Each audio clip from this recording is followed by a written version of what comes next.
friends, this is Kathy with Scrappy Squirrels. Welcome back to our Journaling Through Lent video series.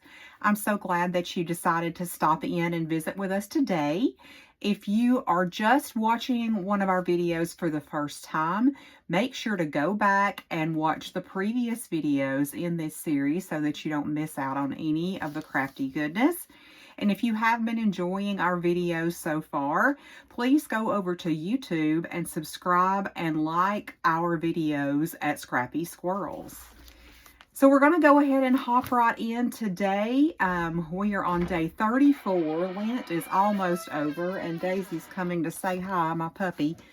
But I have something that I've been waiting for the right day to do, and that is to use another piece of my gorgeous vintage hymnal page.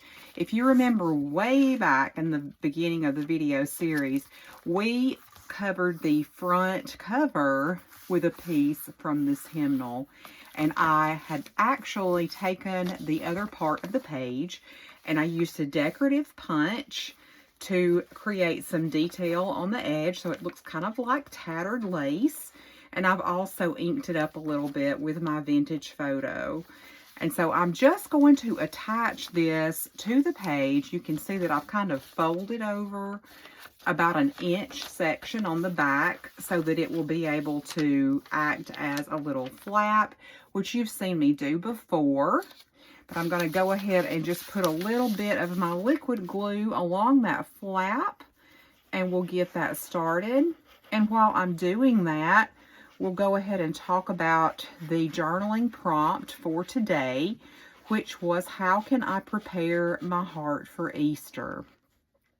And I was thinking about this, I was thinking about how easy it is to prepare our hearts for Christmas, because it's such a joyous time. We are celebrating the birth of Christ, and we spend all of this time decorating and just talking about the nativity and all of those things. And while we do a lot of those things at Easter, it seems that we don't always place as much emphasis on the scriptural story. And I think part of the reason for that is just it's a hard subject. It is painful. If you think about the suffering that Christ went through on the cross, I feel like it's something that we don't always want to look at. And so for me, I think in order to prepare my heart for Easter, one thing that I can do is to sit in the discomfort of that and kind of really take in the seriousness of the occasion and what that sacrifice meant for me. I know The Passion of the Christ is a wonderful movie, but it is hard to watch. And if any of you have ever watched it, you know what I'm talking about. Like, it's difficult to get through, but I think that as believers, it's important for us to sometimes look at that and acknowledge the truth of the depth and magnitude of that sacrifice. So I'm curious to hear what you all think. How are you preparing your hearts for Easter this season? And now that I've got my page glued down, I am going to add a few more finishing touches. And something that we've really not used in this little journal are rub-ons. And I've got some here that I've cut from, this is a 49 and Market collection. It's the Essential Text Blends and Mariner. And I cut from this side of the sheet. So I've got some pretty little butterflies and then just some very subtle text and ink blots in a pretty blue color. So what I'm going to do first is I wanted to add just a little bit of detail to the hem page itself. So I think I'm going to put this little blue butterfly down here in the corner, since we've already got this lace detail going. And with rub-ons, they're so cool. You just simply peel off the backing. If you ever, did temporary tattoos as a kid, like, you've got the idea, and you just place it wherever you would like it to be on the page. I'm using my bone folder. You can use a popsicle stick. You can use your fingernail. You can use just about any, flat surface. You could use the edge of a ruler.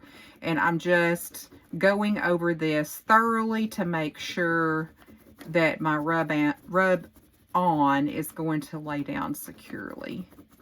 And then once I've given it a good press, I'm going to lift it up and see if that's going to stay in place. And I think it is. Ah, that looks gorgeous. So we've got this pretty little blue butterfly. And the thing that I love about rub-ons as opposed to stickers is, you know, there's no line. Even with clear stickers, you can see that outline and that shininess, but you don't get any of that with a rub-on. It's just like seamless. So now I do want to add a little bit of something to this part of the page as well. So I cut out a larger section, and again, this is just like some text and ink blots and just kind of background. So I'm going to just put this down in the corner because I want it to kind of peek out from behind this lace, just to give it a little more interest. So again, going to come in with my bone folder, and I'm going to rub this firmly until we get a good adhesion to the page. And I do love this brand of rub-ons. They are very high quality. If you've never used any of the 49 and Market products, they are excellent. I have used rub-ons from other companies as well, and I do like the ones from the Dollar Tree, but I will say that sometimes the ones from the Dollar Tree don't want to adhere quite as well. So you just have to have a little bit more patience with them. Okay, let me, and see if you can see how I'm lifting up here, and I can see that that didn't quite get it all. So I can just, no biggie, I can just lay that back down and go back over any spots that I may have missed. And that is looking beautiful. So now you see we've got this gorgeous kind of background text. I do have one more little butterfly that I want to incorporate. And I think I'm going to put him up here so he's kind of overlapping where the hymnal page meets the notebook type page, just to kind of tie that together. And again, we're just going to rub until we get a good adhesion. I cannot believe that we are almost through Lent. After tomorrow's video, or I guess it's, I'm doing two videos today to make up for yesterday, but after this week, then we will only have the days of Holy Week next week. So that will just be Monday through Friday. Good Friday will be the conclusion of our video series. And I really appreciate all of you going on this journey with me. It has been a learning experience in more ways than one, both spiritually and just learning, you know, what not to do when you're creating a video series for the first time. But I'm so thankful for all of you. So now we have that beautiful hymnal page, and we've got this really nice background to journal on. So that's going to do it for today's video. Thank you all for tuning in, and I hope that you will join the second video for today, and I hope everyone has a wonderfully crafty day.